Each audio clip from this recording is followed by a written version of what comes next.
এখানে আমার পুজো দেওয়াও কমপ্লিট হয়ে গেছে। তোমরা সবাই ঈশ্বর দর্শন করে নাও আর প্রণাম জানিয়ে দিও ঈশ্বরকে।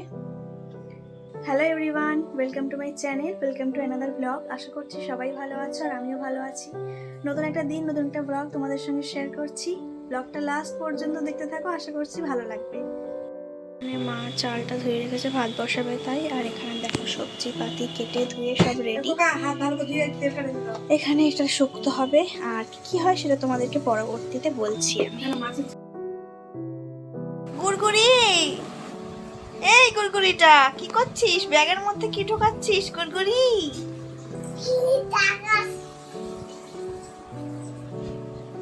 গুড়গুড়ি গুড়গুড়ি, ওরে বাবারে, ওরে বাবারে।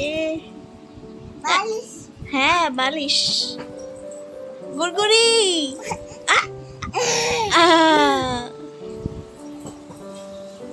দৌড়িও না, ওরে বাবা, ও মা রান্না হচ্ছে। যেটা তো গরম। ও, এটা ভেন্ডি সিদ্ধ আর ভাত। এটা কালকের ডাল ছিল ফ্রিজের, এটা গরম করা হবে, জমে গেছে একেবারে। এটাই আমার ফেভারিট শুক্তো। এটাই মাছ সর্ষে বাটা দিয়ে, আর এটাই হলো মাছের তেল। ওটা কাঁচা লঙ্কা দিস। কিরে ভাত বাড়, আর কখন ভাত বাড়বি? আমার 1 ঘন্টার মধ্যে রান্না হয়ে গেছে। ভাত হলো, ভেন্ডি সিদ্ধ ভাত, তারপরে মাছের তেল পেঁয়াজ রসুন দিয়ে ভাজা করলাম কাঁচা লঙ্কা দিয়ে, আবার শুক্তুনি করলাম। মা আমাকে বললো আগের দিন যে ফলগুলো এনেছিলাম সেই ফলগুলো তো খাওয়াই হচ্ছে না, তো তার মধ্যে থেকে একটা বেদানা, সেই কারণে আমি বের করে নিলাম, কারণ বেদানাটা এখন ছাড়িয়ে রাখবো। এইভাবে রাখলে তাড়াতাড়ি নষ্ট হয়ে যায়, বাট ছাড়িয়ে রাখলে ওটা টুকটুক করে খাওয়াও হয়ে যায় আর সেটা নষ্টও হয় না।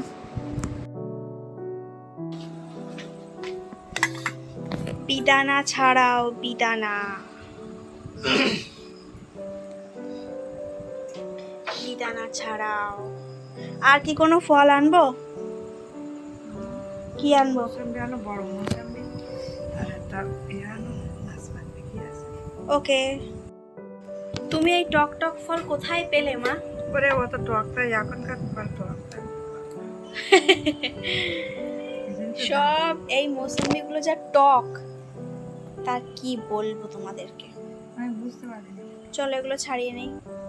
মুখে কিছু বলো না, মন নিয়ে খেলা করো, একই চলো না। বেদানাটা তুই আগে ছিলকা ছাড়িয়ে বেদানাটা পরিষ্কার কর। ভিতরটা খুব একটা ভালো না, টকটকে লাল না। না না, টকটকে লাল না, একটু ফ্যাকাশে টাইপ।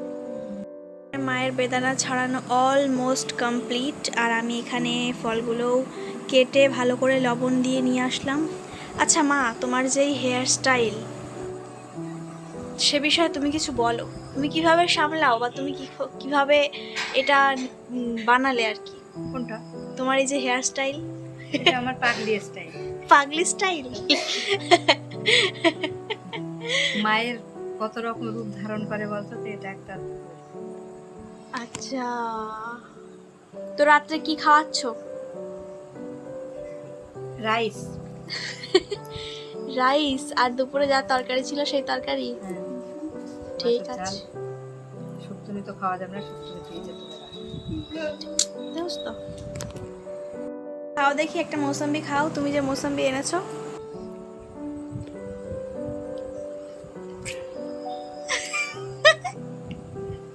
কেমন মিষ্টি?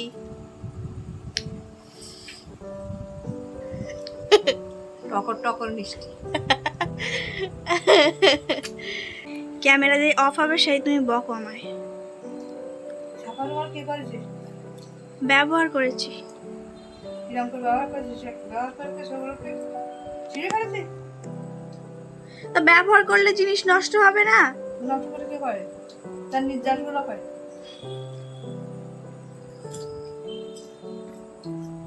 জিনিস কি সারা জীবন থাকে?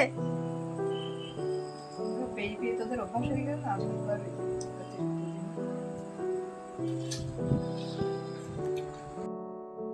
আগের দিন আমি মায়ের জন্য যে আইসক্রিম এনেছিলাম সেটাই এখন খাচ্ছি। কেমন ঠান্ডা? বাবা ঠিক আছে, খাও। ইতিমধ্যে আমি এখানে রাতের জন্য ভাতও বসিয়ে দিলাম। জল দেবো, দেওয়া হয় না জল। মরে যায় না। সো গাইজ, আগের দিন তোমরা দেখলে যে আমি যে কাটা গাছগুলো পুঁতেছি সেগুলো যারা দিয়েছে আর কি, তাদেরকে আবার আমাদের বাড়ি থেকে এই রকম কাটা গাছ দেওয়া হচ্ছে।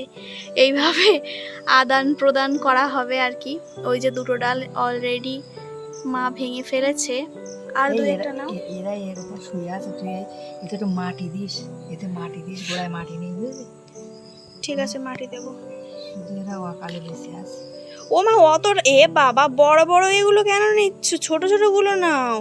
ও তো তোলা হয়ে গেছে, যখন ওটা নাও, তোলা হয়ে গেছে ওটা। তাহলে এটা থাক, এখানে মাটি দিস করে গোড়ায়, এটা নেবো। নাও, কাঁটা লাগবে হাতে, অত এ করে নিতে হবে না। না, ওইগুলোই নাও। ওরা 3টে দিয়েছিল, আমরাও 3টে দিয়েছি। আর এগুলো থাক।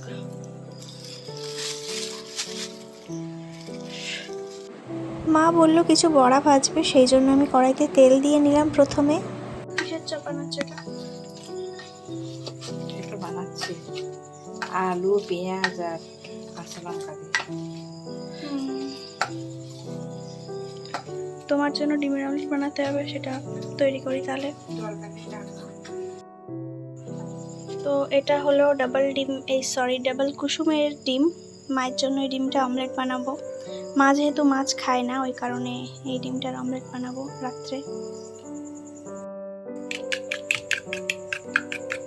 হয়ে গেছে রেডি, চলো ডিমের অমলেটটা বানিয়ে নিই এবার। তেলও দিয়ে দিয়েছি কড়াইতে।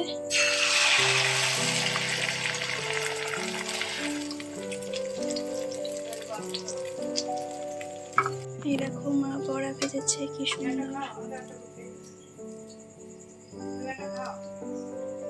খাচ্ছি। ডাল খেও না, গ্যাস হবে, ডালটা খেও না।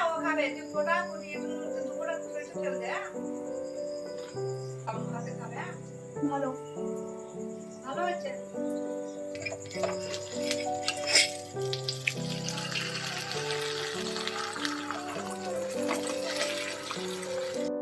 দেখো ডিমটা কিন্তু সুন্দর ফ্লাফি হয়েছে। ডবল ডিমের এই যে ডবল কুসুমের ডিমগুলো এরকম বড় বড় হয়, বেশ ভালোই লাগে খেতে। আর আমাদের জন্য এই যে মাছের তরকারিটা গরম করছি, এরপরে ডালটাও গরম করতে হবে। এখন বাজে রাত 10:30। এখন আমরা রাত্রে ডিনার করব। আর মা যে বড়াটা ভাজছে এটা হয়ে গেলেই আমরা ডিনার করে নেব। মায়ের জন্য এখনও ডিমের অমলেট বানানো বাকি, সেটা করবো আমি পরবর্তীতে। তো তোমাদের সঙ্গে দেখা হচ্ছে পরবর্তী দিনে নতুন একটা ব্লগে। ঠিক সকাল 10টায় কিন্তু আমি ব্লগ পোস্ট করছি প্রত্যেক দিন। তোমরা অবশ্যই ভিডিওটাকে লাইক করে দিও আর আমার চ্যানেলটাকে সাবস্ক্রাইব করে আমার পাশে থেকো যদি ভিডিওগুলো ভালো লাগে। তো আজকের মতন ব্লগটা এখানেই শেষ করছি। সবাই ভালো থেকো, সুস্থ থেকো। পরবর্তী দিন দেখা হচ্ছে। আজকের জন্য টাটা।